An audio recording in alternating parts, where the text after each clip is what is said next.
আমি বলছি এই ঘটনার চা হোক এনকোয়ারি হোক সবার সাজা হোক ফাঁসি হোক উই ডোন্ট বদার, কিন্তু এর সাথে তৃণমূল কোথা থেকে এলো, এর সাথে বিজেপি কোথা থেকে এলো?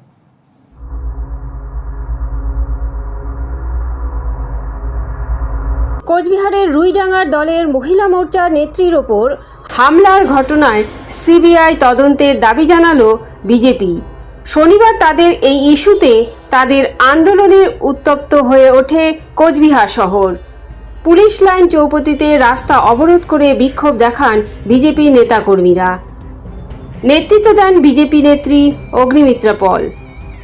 অতিরিক্ত পুলিশ সুপারের সঙ্গে দেখা করে 7 সদস্যের বিজেপি তদন্তকারী দল এই ঘটনার মামলার খোঁজখবর নেয়। পাশাপাশি সঠিকভাবে পুলিশ ব্যবস্থা নেওয়ার দাবিও জানানো হয় তাদের পক্ষ থেকে। নির্যাতিতার সঙ্গে কথা বলেন তদন্তকারী সদস্যরা।